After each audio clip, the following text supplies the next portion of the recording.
Noong February 25, 2022, isang normal na araw lamang sana ito para sa 5 professional divers na naatasang magsagawa ng maintenance sa isang pipeline nang biglang may malakas na malaipo-ipong tubig ang humigop sa kanila papasok sa loob ng mahaba at malangis na underwater oil pipeline na kanilang inaayos. Sa lakas ng paghigop, nagkanda bali-bali ang katawan nila at naipit sa makitid, madilim at mabahong tubo na hirap huminga at namimilipit sa sakit. Sa kasamaang palad, isa lamang sa kanila ang makakalabas ng buhay mula sa bangungot na ito upang maisalaysay ang masaklap nilang sinapit, at ang mga video na mula sa GoPro na suot ng isa sa kanila ay lalong nagpatunay kung gaano kahirap ang kanilang pinagdaanan bago malagutan ng hininga.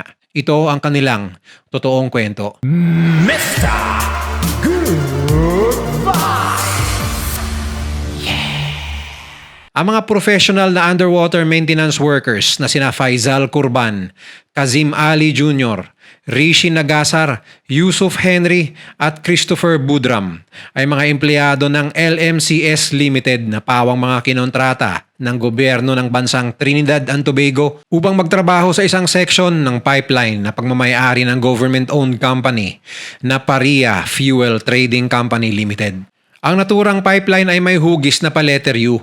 Hindi ito aktibo noong araw na yon dahil sa gagawing maintenance. Ang isang dulo ay tinatawag na berth 5 kung saan pupwesto ang isang oil tanker upang idiskarga ang langis na dala nito.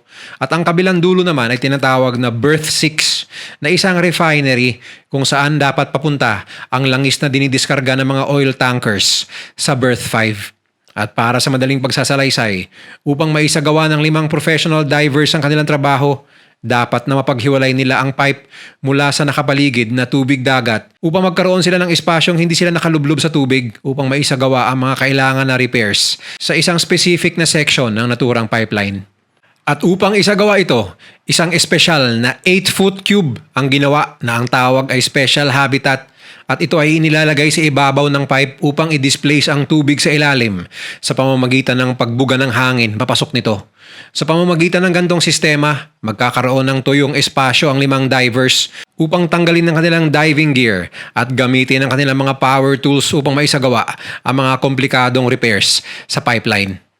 Isa sa mga bagay na kailangan nilang magawa nung araw na yon ay ang pagsasaayos ng inflatable plug sa berth 6. Para sa madaling pagsasalaysay ng pangyayari, matagumpay namang nagamit ng 5 divers ang special habitat upang makarating sa berth 6.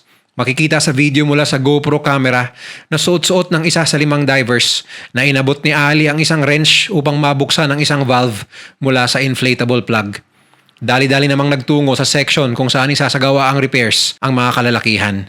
Binaba nila ang kanilang mga diving equipment upang umpisahan ang pagbukas ng plug, ngunit sa isang iglap, ang inaakala nilang normal na araw ay napalitan ng trahedyang magbubunga sa isa sa pinakamalagim na aksidenteng nangyari sa bansang Trinidad and Tobago. Sa oras na nabuksan ang inflatable plug, isang matinding puwersa ang humigop sa buong grupo at ang kanilang kagamitan papasok ng naturang pipeline. Tila isang tornado ng tubig ang nagtulak sa kanila paloob at walang ni isa sa kanila ang may lakas at wisyo upang maintindihan kung ano ang nangyayari sa kanilang grupo noong oras na yon. Ang tangi lang nilang alam ay ang kirot mula sa bali-bali nilang buto at ang kadilimang bumabalot sa kanila buhat ng kawalan ng light source sa loob ng pipeline.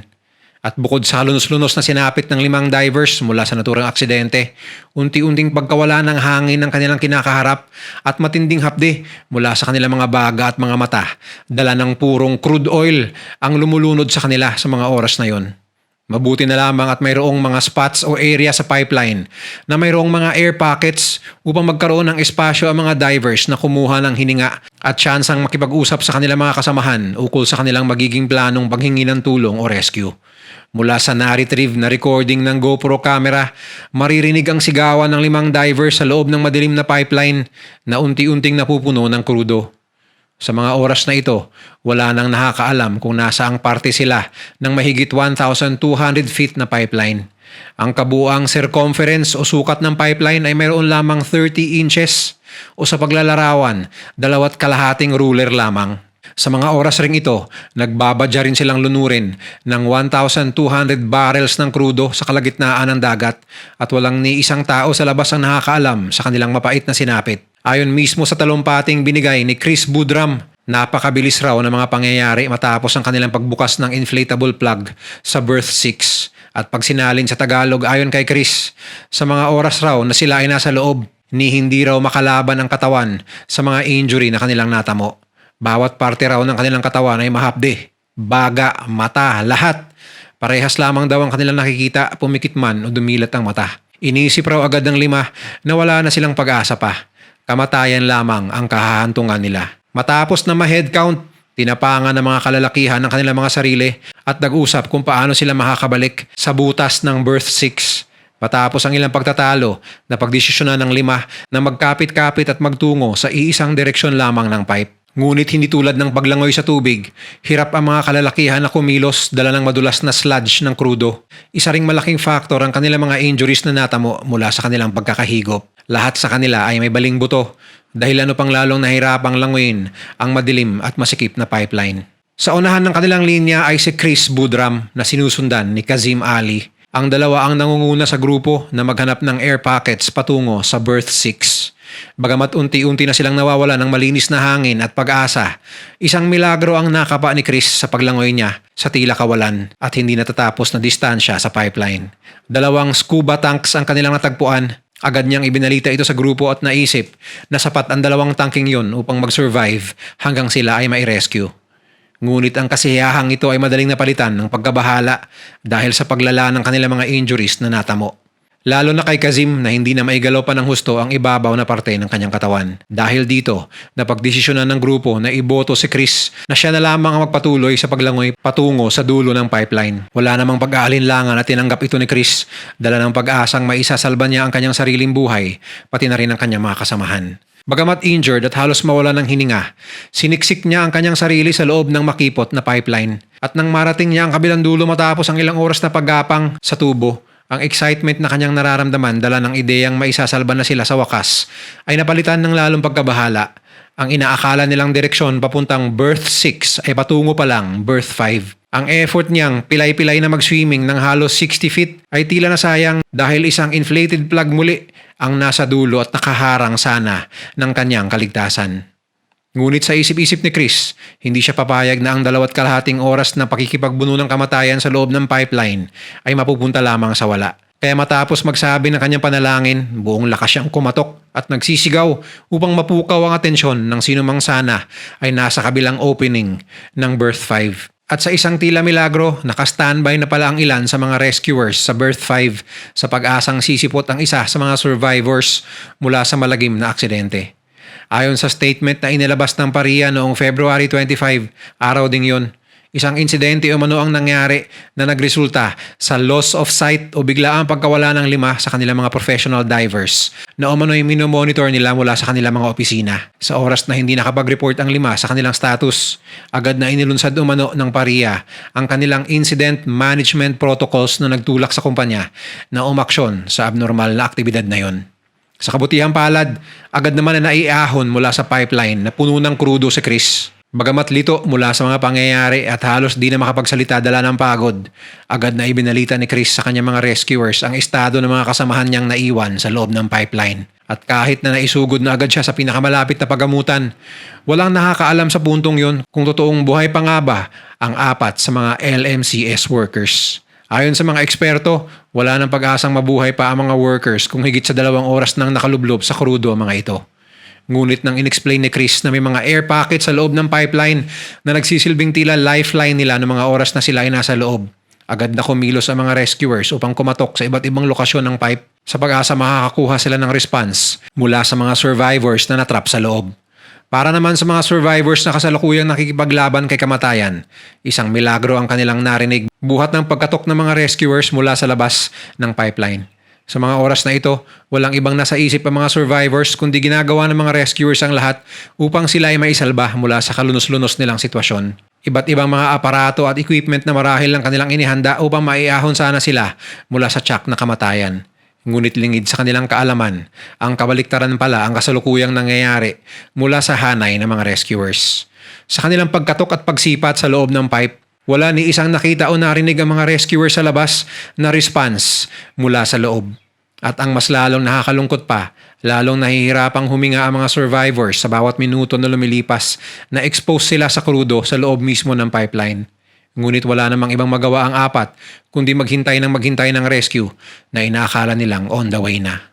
February 26, lumipas ang isang buong araw. Wala pa rin naiahon ng mga rescuers maliban kay Chris na nagpapagaling na sa ospital. Ang mga pamilya naman ng mga divers ay nasa labas ng pasilidad na nagmamakaawa upang makakuha ng impormasyon tungkol sa estado ng kanilang mga mahal sa buhay na natrap sa loob ng pipeline. Ngunit tikom ang pariya at hindi nagbigay ng pampublikong impormasyon ukol sa isyu na kanilang kinakaharap ng mga oras na yon. February 27, 2 araw matapos ang malagim na insidente, mailap pa rin ang impormasyon na nanggagaling mula sa pariya tungkol sa kanilang rescue efforts. Ngunit nang matapos ang isang media briefing bandang 7:30 ng gabi, ang chairman ng pariya na si Newman George ay nagsabi na ipinagpalagay ng patay ang mga divers sa loob dahil sa tagal ng kanilang exposure sa krudo sa loob ng masikip na pipeline at ang rescue operation na kanilang inilulunsad ay naging isa ng ganap na recovery operation. Dagdag pa ng statement ng chairman ng pariya, underwater cameras, crawlers at iba pa mga aparato ang ginamit nila upang i-assess ang sitwasyon. At ayon sa mga eksperto umano, higit na mababa raw ang tsansa na mabuhay pa ang mga survivors at mataas umano ang panganib na maaring maidulot ng pag-rescue. Ayon mismo sa pariya, kinonsulta raw nila ang kanilang rescue at recovery operations sa Trinidad and Tobago Coast Guard.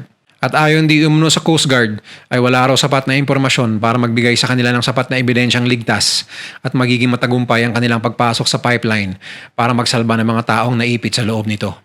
Dagdag pa ng Terminal Operations Manager ng pariya na si Colin Piper, hindi raw umano matukoy ng kanilang team kung saan eksakto nananatili ang mga survivors sa loob ng pipeline dahil hindi raw kaya ng kanilang mga aparato na lumayo sa distansyang mahigit sa 120 feet o 10% lamang ng kabuuang sukat ng pipeline na 1,200 feet. Dahil dito, isang independent investigation ang isinagawa 10:00 mismo ng gabi matapos ang media briefing. Sa hiwalay na investigasyon, kinwestiyon ng opposition leader ng Trinidad and Tobago na si David Lee ang delay sa pag-issue ng mga working permits para sana sa magre-rescue ng mga divers sa pipeline. Ayon rin kay Lee, mayroong mga witnesses na nag-report na mga pagkatok mula mismo sa loob ng pipeline. Matapos ang hindi mabilang na mainit na diskusyon sa pagitan ng mga political leaders at Pariya Company, isang nakakalungkot na progress ang tumambad sa kanila. February 28, 2022, bandang 7:00 ng gabi, 3 mga katawan ng divers ang na-recover mula sa operasyon. Agad naman itong ipinagbigay alam ng mga otoridad sa mga mahal nila sa buhay at nag-issue agad ang Prime Minister na si Dr. Keith Rowley ng pakikiramay at nangako ng isang full-scale investigation ang ilulunsad para matunton ang punot dulo ng insidenteng iyon. March 3, ang huling labi na natrap sa pipeline ay na-recover na rin at yun ay ang labi ni Rishi Nagasar. Sa makatwid, mula sa 5 magigiting na underwater maintenance workers noong February 25, isa lamang ang nakaligtas upang mag-share ng kanyang malagim na sinapit mula sa pagkukumpuni ng pipeline na yon sa ilalim ng Pariya Company. At yon ay si Chris Budram. November 21, 2022, naisagawa ang unang hearing ng Commission of Inquiry patungkol sa kamatayan ng 4 na divers habang nagtatrabaho sa Pariya Pipeline.